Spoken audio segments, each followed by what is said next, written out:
Ashley and Day, how wonderful to have you both here today. Thank you so much for joining me. The first time we've had two people on in one go. We'll see if we can manage to cram it into the allocated time. But also, I can't wait to hear about you both and your journeys and the journey that you've taken together. So let's start at the very top. I'd love to hear a bit about you both and where you are in your careers right now. Well, we are a package deal. Love that. We speak in the we and the R in our Yeah, career. I love it. I love it. My current role is Senior Director of Advancement Marketing at Cornell University. Amazing. How about you, Day? Yeah, my current role is Vice President of Strategy at Ologie, which is a marketing branding agency for education.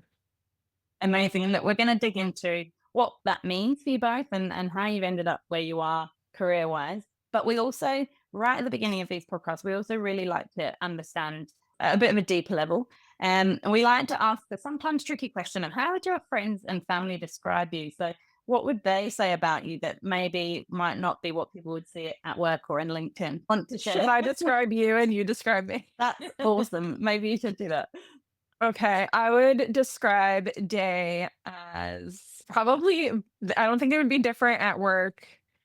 And I think she's herself all of the time. It's too hard to say strategic or smart because I think she's a little bit more calculated than that, ready to answer questions and very thoughtful. And also, just for me, somebody who always understands my mood, like a good reader. Like she can read people really well. That's what I would say about you, Day.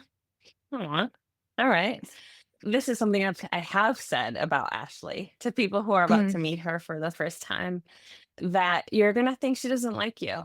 You're going to think she's not into you. And it's because Mhm. Ashley's just not a superficial person at all. You're not going to get the overly hyped, oh my God, it's so Mm. nice to meet you. Thank you so much. You're going to get real truth, honesty from Ash all the time, every time. It's what you see is what you get. And the same, I don't think you're any different at home from professionally. It's very cool that you guys know each other that well that you can say that and you can say you're actually the same as you are when you're out professionally. I also just love that being straight, not necessarily going in with all the fluffy stuff, Ashley. So I'm definitely on board with that. And in terms of the journeys you've been on, look, you are both incredible. I've trawled through your LinkedIn. We've had conversations about everything that you guys have done and are up to. You're deep in the heart of the higher education industry, but you've got multiple side hustles, if you can call them that. So I'd love to just know at a very high level, I'm sure we could be here for hours if we went through it all in detail, but a really high level from you both. What has the journey been like that you've both been on? And where did the paths cross us that then led to you working together? And we'll get into what that looked like as well. We'll start with you, Ash. So I have spent my whole career in higher education. I graduated from art school with a bunch of student loans and asked for a job at my alma mater while I attempted to get a different degree in communication because art is really fun, but it wasn't going to pay the bills.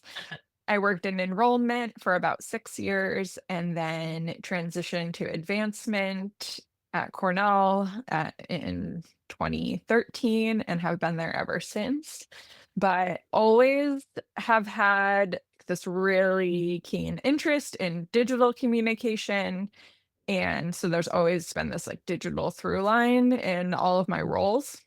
And then you mentioned side hustles and other things. That too, I started when I was in my first job podcasting before there were podcasts. So I think we probably would call it a vlog. But I was doing a weekly live interview show that was like all stitched together and on getting feedback from people on Twitter. And I think what I found in doing that and blogging and speaking at conferences was two things that I now know about myself. One, I like to be creative and come up with wacky ideas for things. And then I like to use the speaking and the sharing of that to help validate my craziness. So I would have these things that I thought were working or things that I wanted to try. And I would use these platforms to pitch it to other people and see what kind of feedback I would get to know whether I was on the right path, but then got a real passion for helping the whole industry that way. And if there was something that I figured out that worked, I could share it with the rest of the higher ed industry, which is so collaborative and so open that I felt like I was making a bigger difference than just on my campus. It must have been a challenge to get some of those ideas over the line in the first place. Were you ever fighting pushback to be like, just let me give it a go and we'll see what happens? I had a director of admissions who probably drove a lot of people cuckoo because he was always like, let's build it, let's do the Yeah. crazy thing. And that could drive some people nuts because it was never in the plan. And it was like a Yeah. wacky idea from the 22-year-old down the hall.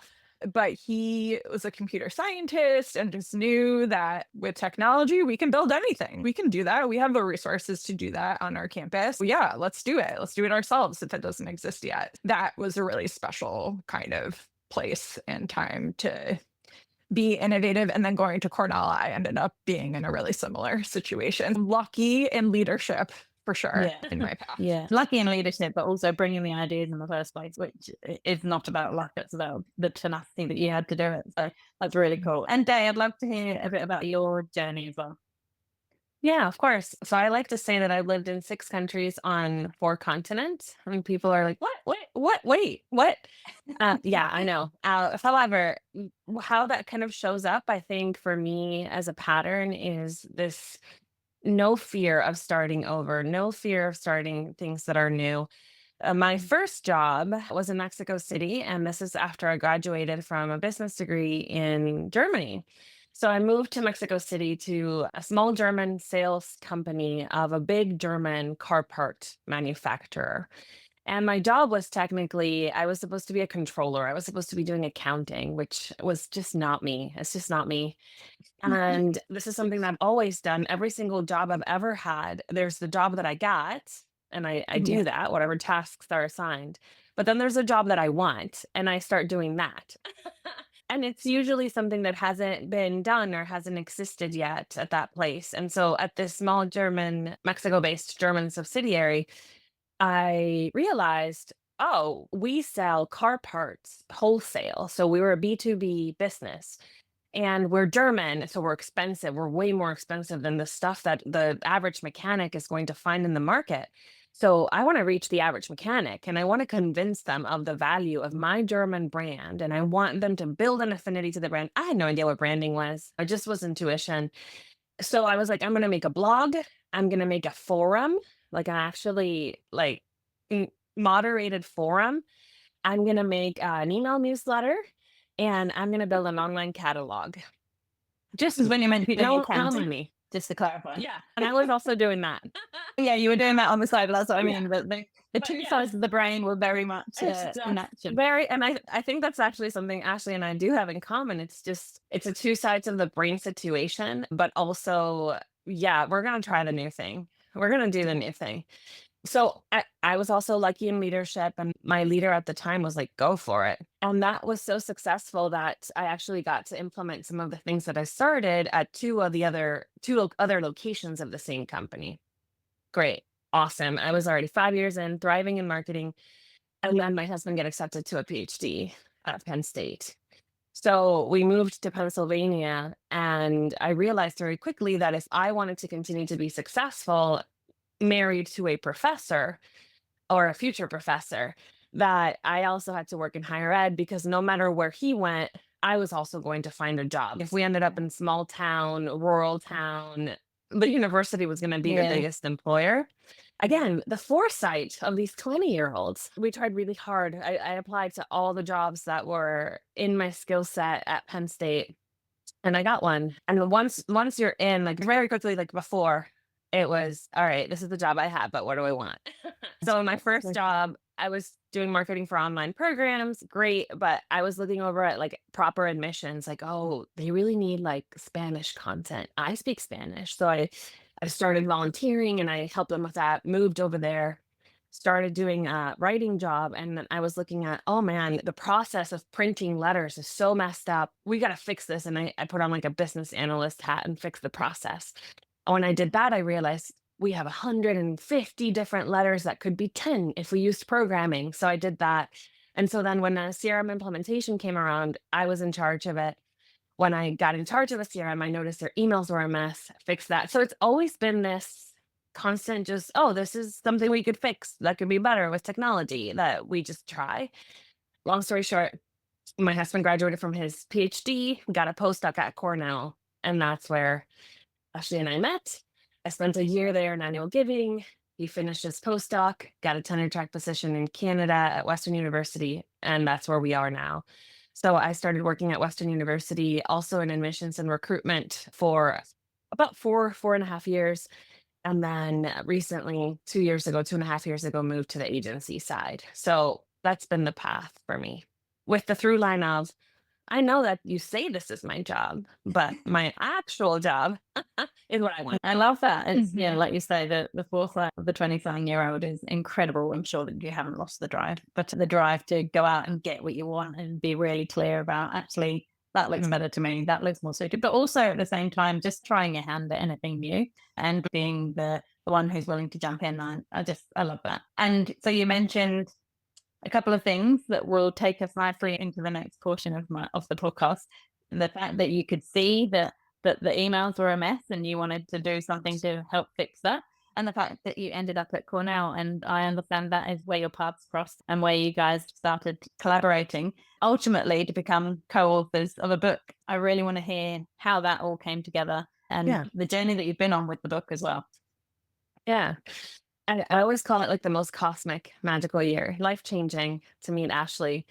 One of my first impressions of Ashley, and the reason I admire her so much, and I just love that we're so connected now, Ashley just has absolutely no qualms about sharing everything that she knows. And she said this earlier, right? She just, if something works, I want everyone else to have it. And honestly, she was the first person I ever met who was not competitive with me. Like, I'll Yeah. say it that way. Like, as somebody who was extraordinary and just not competitive.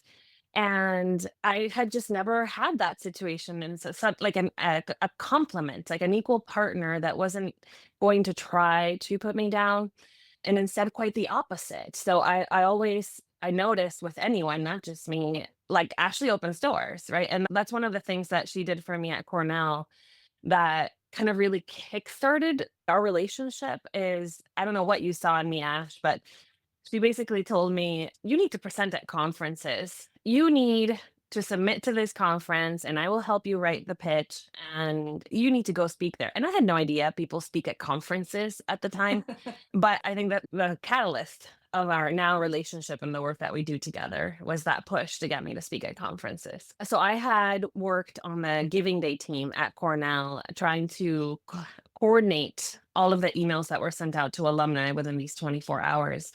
And the talk was about how to get the stakeholders to collaborate and not go rogue, really. Yeah. When I did all this, I had these meetings and these info gathering sessions, and I had gathered all the data. And what I was trying to do was show to the stakeholders, if you all do whatever you want, it's going to be a horrible experience for everyone, and we're not going to get as many gifts. I took that upon myself, and it worked. We built this collaborative strategy that was the subject of that first conference presentation. It's always the way with the things that you just do and they work and you think, yeah, that's great. And then, like you say, you didn't think about what other people want to hear about. Actually, I'd love to hear your perspective of that first meeting and how things then progressed from there to ending up writing a book together. Yeah, I'm so happy that the conference speaking thing happened. I think we had a conversation about it, and I was like, oh, I know how to do this. Because I had been speaking for years and consider myself a conference junkie. Like, I love a conference. It makes sense, right? I love sharing. I love learning. I love all of that. And being part of the bigger industry, right? If I can work on one giving day, cool. But right now, I have a cohort of 50 plus people that are meeting with me once a month to talk about giving days. And if I can work on 50 giving days, that's more fun for me. I love the conference environment. And I was like, yeah, let me show you what they like in proposal talks and all of these kinds of things.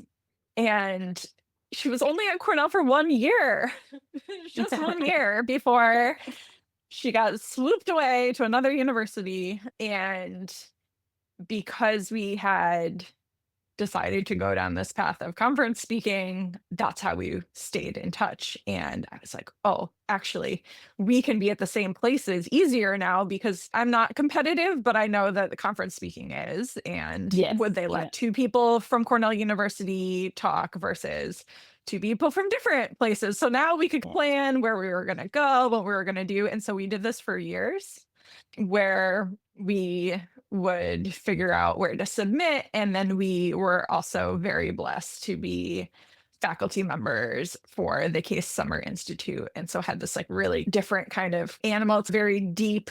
Got to build a curriculum and teach new professionals year over year. And I think that is the place where we're designing curriculum. We started to see more about what each of us were teaching and how our different styles and approaches to work complement each other. And in the email space, we've both been talking about email, but I was really geeking out on this social psychology. How do I persuade people to do things? I was reading all the psychology books. And I think what I knew was that the work we were doing at Cornell was really good and it was working, but I didn't know how. I was like, what is it? Because when I would compare it myself to some of my peers, they weren't doing it. I'm like, why aren't they doing it? What are we doing that's different? And so I was really struck by that. And at the same time, Day is taking this much more user experience driven research approach and applying that and to really tactical things that people could follow. And so I think that's the two sides of the coin. And what is the complementary narrative in our book is I'm bringing this is how people just behave. And then here's the environment that we're in and some of these really tactical approaches to hack that. And when we were at the same conference, Summer Institute in Wisconsin, enjoying our bratwurst and beers, we were like, this could be a thing. We could do a book. This could be a thing. And then ChatGPT happened and people started writing emails with ChatGPT and they were bad. horrendous. So bad.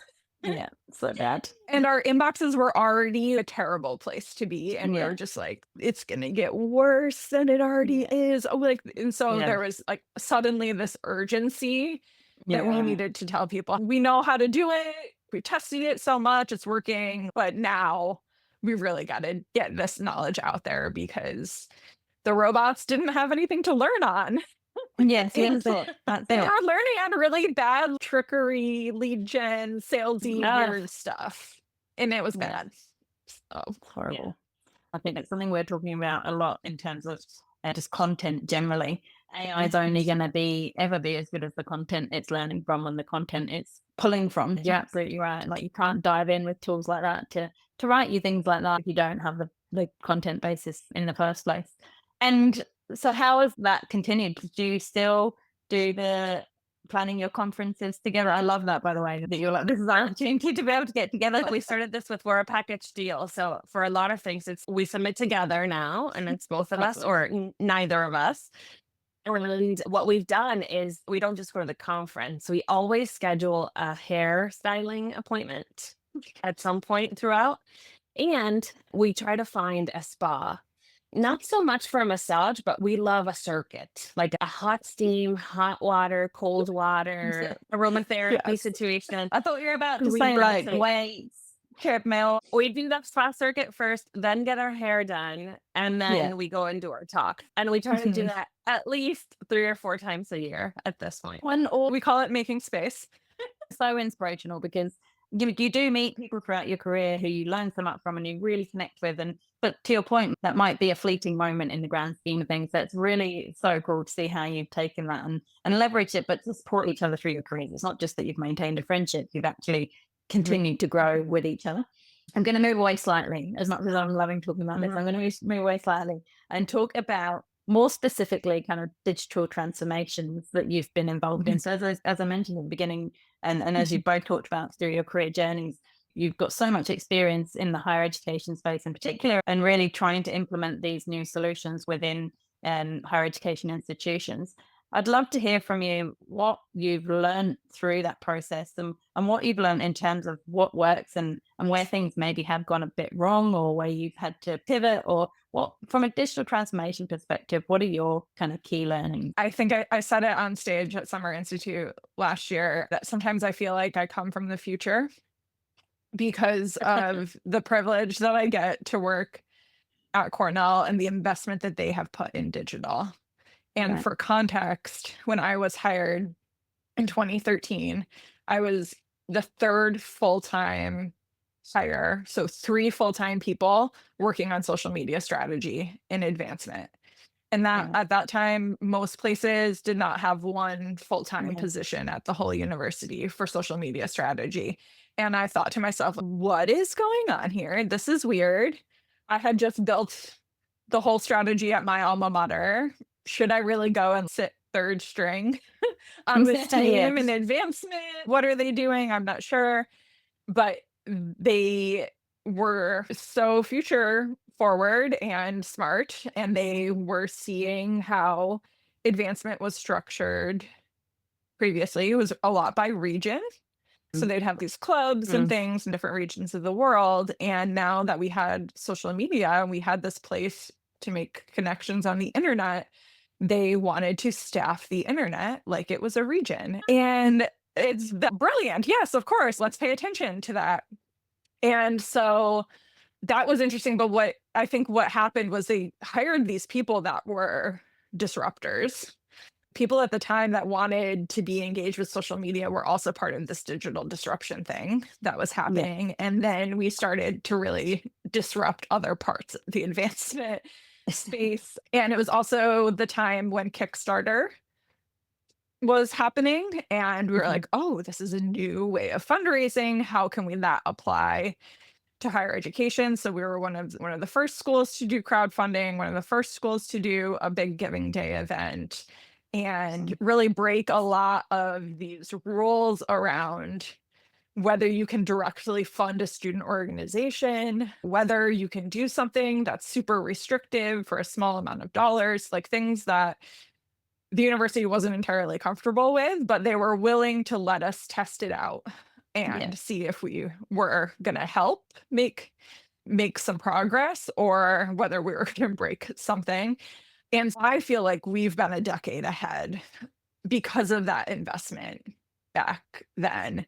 And one of the big shifts, I think, and comes back around to email, is that there's not still 3 full-time people working on social Right. media in advancement, but there are 4 working on email. I think it was parts of people's jobs, Yeah. but not a dedicated role for email marketing before. And now there are 4. And lots of times people ask me if you could hire again right now, what would you hire in? And it's typically in a data or an email marketing role is where I Yeah. tell people to look at staffing, because the scale in terms of where people are converting, whether it's they're showing up for events or they're completing your form or whatever, it's happening based off of those email pushes that we're putting out. Yeah, for me, I think being able to be a couple steps ahead. Yeah. And again, it's leadership, not waiting to see how it's done, but giving us the space to go and try it and see Mm. how it could be done. And not everybody has the luxury of having staffing or time to do innovative work. And that's again where I feel like I'm in this place of privilege where I do have that. And I don't want the rest of the industry to take 10 years to figure it out. They don't have that Yeah. time. If we can help pull them along by being the ones that can test and try, then lucky Awesome. us. Yeah, Yeah. that's really cool. That testing piece is so important, like you say. And were you just following your nose, or did you have an idea going into it what you thought you might want to test, or were you just, were opportunities just coming up? Like you mentioned the Kickstart opportunity, were there things like that that just came up that you thought, let's just put some money into that, let's just give that a go, see how that works? I think I'm really driven by what's happening in culture and what am I Mhm. doing if I'm the target audience, and Yeah. I still am, then what would I respond to? What would my peers respond to? And knowing that the millennial generation was learning how to be philanthropic through a platform like Kickstarter, Yeah. And doing it so naturally, it was like, oh yeah, that's one thing to grab onto. And I will tell you what I think my new thing is for the future. My new thing that I'm trying to wrap my head around is lifestyle branding, and these companies that you can have a really strong affinity toward and incorporate it into your whole life. And I tend to use Patagonia as an example Yeah. because my Cornell friends can really identify with that brand. Somebody who wears Patagonia, they believe in a certain kind of environmental Yeah. lifestyle, which I think is the same way we should be thinking about alumni connecting with our brands in their life. If you're Yeah. going to rock your alma mater's gear, what does that say about you and everything else? And then how can we think about what we offer people? It's probably going to be different if we think of ourselves as a lifestyle brand than if we think of ourselves as an alumni association. So that's my new thing I'm noodling on. And I want to talk to as many people who do lifestyle branding as possible. And I think there's something there for every brand, right? Like I totally see it for a college or university, but I see it for every brand. We're all humans. Yeah. The work-life thing is becoming increasingly blurred. To your point right at the beginning of the episode, you're not necessarily a different person inside and outside of Right. work. And the way you interact online in particular is going to be the same. Actually, you will arrive to the brands that treat you like a human, right? And I think any brand that claims to want to have a lifelong relationship with you, Yeah, I think that is what are you then serving for that for life, which is, For I think is lifelong different connection. than if you were just thinking we hold meetups for like-minded people, Yes, or exactly. we provide lifelong learning.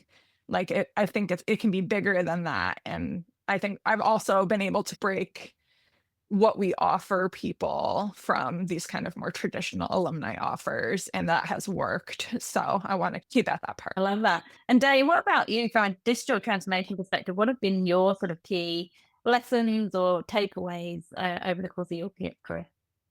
So, key lesson, key takeaway, I would say it's actually simpler than you think. When I look at my through line, it's always been about making things easier, not for myself, but for my end user, for my end customer. So from the very first story that I shared about, I wanted that mechanic in Mexico City to have access to the information they needed to make an informed decision. That was digital. Like I couldn't mail them all. I built a place, a community for them digitally. To today, where like my biggest focus is now that I believe universities in general are very adopting digital channels to communicate with prospective students or other constituents. Now, my biggest focus is okay, but why does it have to be so complicated, right? It's still, for me, it's still about access. It's not about the newest technology or the fanciest technology or the coolest thing that you can do. For me, it's really about leveling the playing field. And a lot of that happens through language. So that's like the thing that I always talk about is why are we so verbose? Why are things written in such a complicated way? Why are we taxing our readers with such heavy cognitive load instead of making things simpler? That shows up in our book as well and in our email work together. But digital tools, I see them as how do we reach our audiences in a way that is simple for them and not so much the way that we want to work. And that's been the through line for me. And then I love that there's an overlap in what both of you are saying, right? We've just got to remember that there's humans at the heart of all of this. And when we're trying to reach people digitally or otherwise, we're talking to humans. And I completely agree with you, Dave. Why do we need to use this sort of language that makes us feel important or smart, or that doesn't benefit anyone because ultimately no one's going to read it. So yeah, I really love that perspective as well. Moving again slightly sideways, you guys, I mentioned again right at the beginning that you have so much going on. You're juggling multiple different responsibilities, and you have a life beyond your careers as well. And how do you make it work? How do you fit it all in? We go to the spa 4 times a year. Yes, you make sense. So I think both Ashley and I have really great partners at home who are very happy being primary partner, primary dad in our household. So we have children that are very close in age. And I think that's one of the key pieces of support to be able to have all these adventures that we have. If I didn't have somebody to help me clean my house, then I couldn't do some of this extra stuff. Or I drove around a car with paint peeling off the roof because that's low priority for me. Yeah. Right. So Yeah. I think that there are things in my life that other people would probably prioritize over work or things that they would think are more fun. And that is also part of what like drives me is like when I want to sit Mhm. down, like some of problem solving some of this stuff is like playing video games for me. I will Yeah. sit down and try to solve this puzzle off hours Mhm. because that's fun. It's fun. Yeah. So there's a little bit definitely that the drive to do that and the drive to not get my car fixed. The priorities are not the same for everybody. And Yeah. certainly having that gender role reversed at home has also given me so much more time that wouldn't typically be allotted to a woman who is expected to make dinner every night. The other thing I would say is I think we really are so protective and thoughtful of our time. Like we do see time as almost currency, really. I don't say yes or we don't take on tasks or opportunities that are going to cost us more than they're going to give us.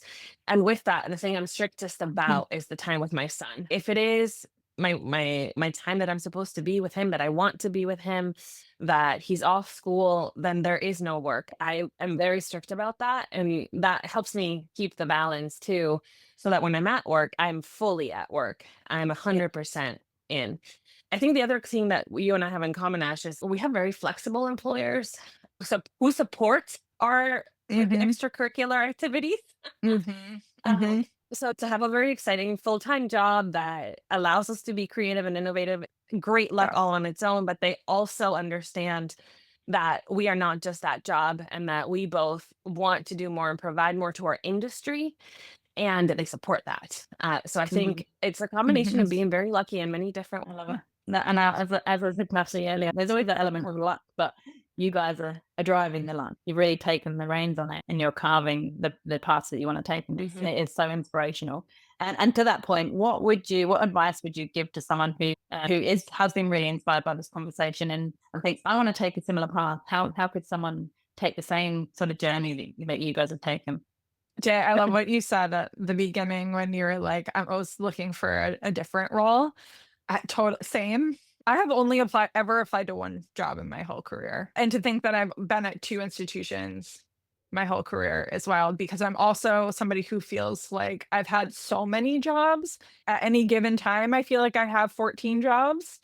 And I like that. But I think the reason why I stayed at RIT for 6 years and why I've been at Cornell for 12 years is because of the evolution that I was able to create during those times. So it wasn't that I was in the same role for 6 years or 12. It changed almost every 2 to 3 years. And that was driven by exactly how Day described it. I see something. I see something here. I think this could be something that's interesting and go for it. And I think a lot about, I read Seth Godin's book, Lynchpin, when I was at RIT. If you're trying to navigate in this kind of way in your career, that's the book that gives you, like, that's the playbook to isolate your own skills, make yourself indispensable in your role, and then you can ask for anything. And that was truly my strategy going to Cornell. I thought I'm either going to be here for 6 months. I'm going to put Cornell on my resume for 6 months. I'll do this third string social media thing, sure. But that was not where I wanted to be. I wanted to be in my hometown and I'll figure it out. So that was the journey that I was on. But taking that playbook of, okay, if I get into the role and I define my value here, that's defined by who I am, not by how I'm performing at the job you hired me for, but the value that I bring, then I can ask if I can work remotely and work from where I want to live. And they bought it in 2014. And I've been asking for that ever since. I wanted to build a marketing agency. That was the next thing that I was driven to do. And I said, I'm either going to do it here or I'm going to do it somewhere else. Do you think you can let me do it here? And I did. And there's certainly a level of like confidence that you have to have in what you're doing, but it's not like manifesting. It's just seeing the path and then being able to articulate it clearly as this is a good business decision for you to make. This role will help. This is how you connect all the dots. And I think that's probably something that Day and I can also do is we can put it in a business context Yeah. to make Yeah. it make sense to leadership when you're pitching something that doesn't exist. I'd have like complimentary advice to that, especially like younger professionals who are just starting out. You have to do the things. The opportunities are not really going to fall in your lap until after many years of you just doing the things. And that's what starts opening doors. So I have led teams of folks who are younger than me, first jobs. And sometimes they get so frustrated that people don't realize their contributions and they're not getting the promotions that they want. And I get it. Like I have been in that exact same situation and I was frustrated too. But none of, as Ashley said, none of the jobs or promotions that I got are because somebody was watching me intently and gave them to me. It's because I was like, I want to do that thing over there that nobody told me to do. And that's what gets you noticed. So if you're waiting to be told what to do, or if you're waiting to be recognized and you are not advocating for yourself and making yourself really visible, it is very unlikely to happen. I love the humble brag. I love tooting your own horn. And so many people like cringe at that, but you have to. You have to make yourself indispensable and you have to let people know that you're indispensable. And you make yourself indispensable by doing something that no one has done. Don't be shy. Don't be shy about the value that you bring. Sometimes my advice is just act as if you already are. You want to do that? Yes. You want to run that team? Yeah. I give this advice still to my group was we need more, we want to grow the email team even bigger. Okay, who else at the university can you wrangle into a group and you call it a team? Make it. Just act as if you already are. And then over time, people will be like, oh, that maybe you all should work together, actually. Maybe we should make this official, right? There's no reason why you can't act as if you're a director. Act as if just try it. Nobody's telling you not to. Just control your own destiny. And again, I feel like we could talk for hours. So I've got one more question I'm going to squeeze into the episode because I really want to hear from you both who you have been inspired by. And actually, selfishly, who should we be inviting onto the podcast so we can learn even more from? If Ashley weren't here, I would have said Ashley. Oh, you guys. We're gushing. So I want to put in a plug for another person in the advancement space, Colin Hennessy, because he's going to be a great conversation. The energy is there. And I think there are very few leaders in the advancement space that are still on a campus that are pushing the limits.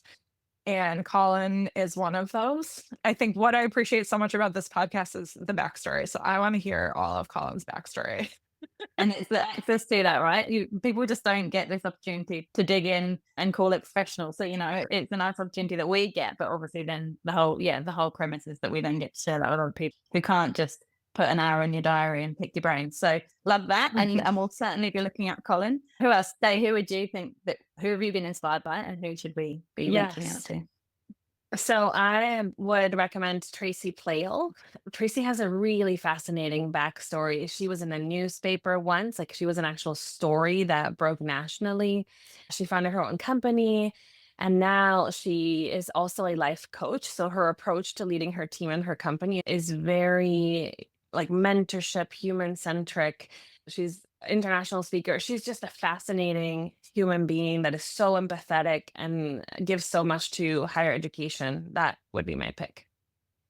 Amazing. Thank you both so much. As predicted, it was fast and furious because there was so much I wanted to get through. And I really appreciate you both coming on the journey with me and sharing so much. And there's going to be so many people that are really inspired by your stories and your journeys. And I'm sure we'll be hitting you up for more information. Thanks. Thank you.